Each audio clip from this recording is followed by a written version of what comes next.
Engineering విద్యార్థులు గర్వించదగ్గ college SSN. Top most professors ఇప్పుడు SSN లోనే. ఫస్ట్ బ్యాచ్ లోనే 10 మల్టీనేషనల్ కంపెనీల్లో ఆన్ క్యాంపస్ 100% జాబ్స్ ఇప్పించిన ఘనత SSN దే. రాష్ట్రంలోనే అత్యంత ఖరీదైన భవనాలు, ల్యాబ్స్, లైబ్రరీ ఏర్పాటు చేసిన ఘనత SSN దే. ఈ ప్రకటన ఎంసెట్ లో టాపర్స్ కే మరి.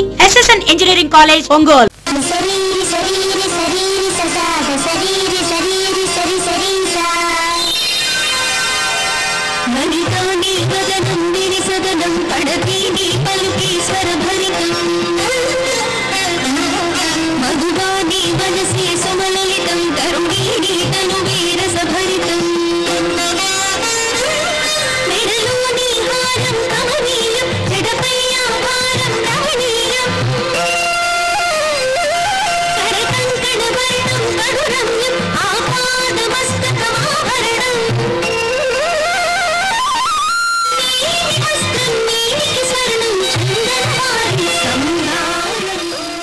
CMR Raj Bhavan road, Somajiguda, Ameerpet Chandana Brothers, Kukatpally Chandana brothers.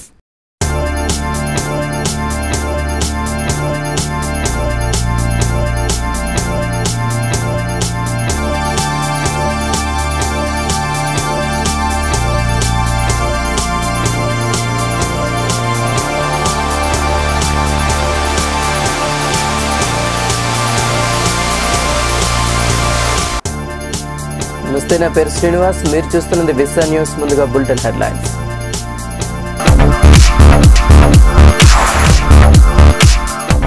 వీడవద్దు మానవత్వం, చూపండి మాతృత్వం. భ్రూణ హత్యలు వద్దన్న సీఎం.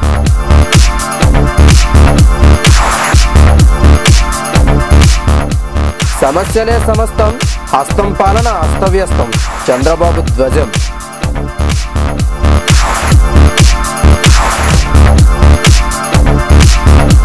ఓటు వేసేది లేదు, వెన్నుపోటు మర్చేది కాదు. యూపీఏపై కేసీఆర్ కన్నెర్ర.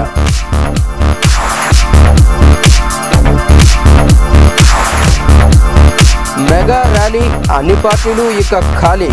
గన్నవరంలో గలమెత్తిన చిరు fans.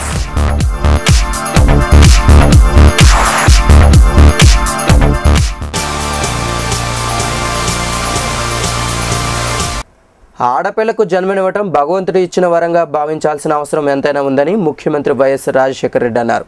Chandramma memorial charitable trust ఆధ్వర్యంలో జరిగిన భ్రూణ హత్యలు అనే కార్యక్రమంలో ముఖ్యమంత్రి పాల్గొన్నారు. ఆధునిక సాంకేతిక పరిజ్ఞానం విస్ఫోటనంతో గర్భంలో ఉన్నది మగబిడ్డో ఆడబిడ్డో తెలుసుకునే అవకాశాలు వచ్చాయన్న సీఎం ఇది విపత్కర పరిణామాలకు దారితీస్తుందన్నారు. గర్భంలో ఉన్నది ఆడ శిశువు అని తెలియగానే కొందరు భ్రూణ హత్యలకు పాల్పడుతున్నారని ఆవేదన వ్యక్తం చేశారు. హైదరాబాద్ కలెక్టర్గా 2005-2006 సంవత్సరంలో పనిచేసిన అరవింద్ కుమార్ గారు చేసిన ప్రెజెంటేషన్ అందరూ చూశారు. ఏ విధంగా ఆడపిల్లంటే ఒక తక్కువ భావము లేకపోతే అనవసరమైన ఖర్చు, రకరకాలైన కారణాల వల్ల ఆడపిల్లలు పుట్టకముందే చనిపోయే ప్రయత్నం. ఇది సభ్య సమాజం ప్రతి ఒక్కళ్ళం కూడా పూర్తిగా గమనించవలసిన విషయం.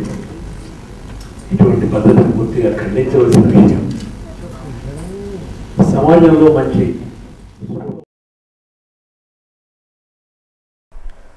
ప్రత్యేక తెలంగాణ సాధన కోసం యూపీఏ సర్కారుపై టీఆర్ఎస్ ఉద్యమ పేరు మోగించింది. ప్రత్యేక తెలంగాణ బిల్లును పార్లమెంట్లో ప్రవేశపెట్టాలని డిమాండ్ చేస్తూ ఈ నెల 15 నుంచి 19 వరకు దశల వారీగా ఆందోళన చేసేందుకు టీఆర్ఎస్ కార్యాచరణ ప్రణాళికను రూపొందించింది. ఈ అంశంపై యూపీఏ నిర్దిష్టమైన ప్రకటన చేయని పక్షంలో 19వ తేదీన తెలంగాణ బంద్కు కేసీఆర్ పిలుపునిచ్చారు. ట్రాఫిక్ సమస్యతో సతమతమవుతున్న హైదరాబాద్ వాసులకు ఇక్కట్లు తీరే మార్గాలు తెరుచుకుంటున్నాయి. ప్రధానంగా పంజగుట్ట ప్రాంతంలో సుదీర్ఘకాలంగా కొరకరాని కొయ్యగా మారిన ట్రాఫిక్ ఇబ్బందులు తొలగిపోయే అవకాశాలు ఏర్పడ్డాయి. నగరంలోని పంజగుట్ట ఫ్లైఓవర్ను ముఖ్యమంత్రి వైఎస్ రాజశేఖర రెడ్డి ఆదివారం ప్రారంభించారు.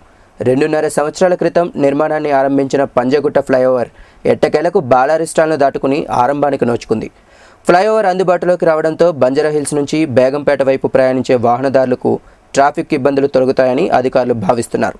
దేశంలోనే మొదటిసారిగా అత్యంత ఆధునిక పరిజ్ఞానంతో ప్రీ స్ట్రెస్డ్ సెగ్మెంట్ల పద్ధతిలో ఈ ఫ్లైఓవర్ నిర్మించారు. 1235 మీటర్ల పొడవున్న పంజగుట్ట ఫ్లైఓవర్ను 29 కోట్ల రూపాయల వ్యయంతో నిర్మించారు.